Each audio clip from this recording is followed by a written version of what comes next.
দেখো পুঁই শাকটা কেটে নিয়েছি, আর সাথে কি কি হবে দেখো, চিংড়ি মাছ, পুঁই শাক, চিংড়ি, সাথে চানা ডালটা সিদ্ধ করে নিয়েছি অল্প অল্প দেখো, আর রসুন আছে।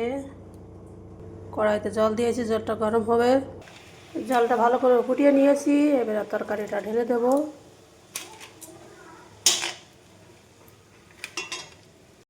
লবণ দিয়ে দেবো, তাড়াতাড়ি সেদ্ধ হয়ে যাবে।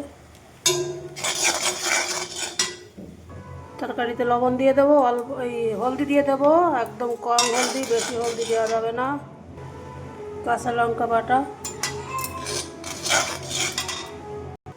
এবার মাছ দিয়ে দেবো, চিংড়ি মাছ আগের থেকে ভেজে রেখেছিলাম।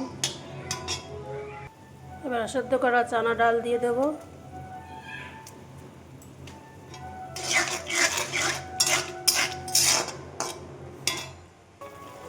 একটা টমেটো দিয়ে দেবো,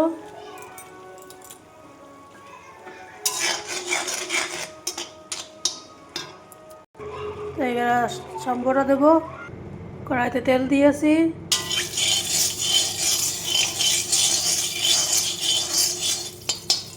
তেলটা গরম হয়ে গেছে। এবার রসুন দিয়ে দেবো, রসুনটা হালকা ভেজে নিয়েছি। ওর ভিতর দিয়ে দেবো কালো জিরে,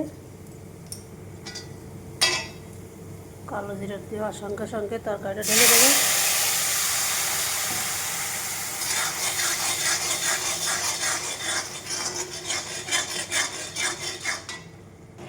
তো আমার পুঁই শাকের তরকারি রেডি হয়ে গেছে। একটা দুটো চিংড়ি একটু ঘেটে দেবো।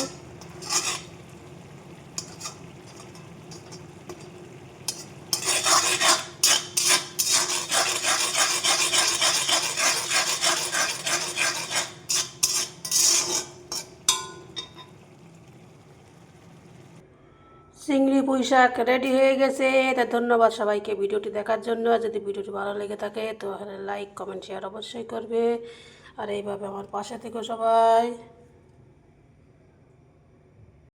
আর দেখো আজকে কী রান্না হয়েছে, এখানে আছে লাল শাক, লাল ভাজি, আর এখানে সজনো আছে, সজনো আলু।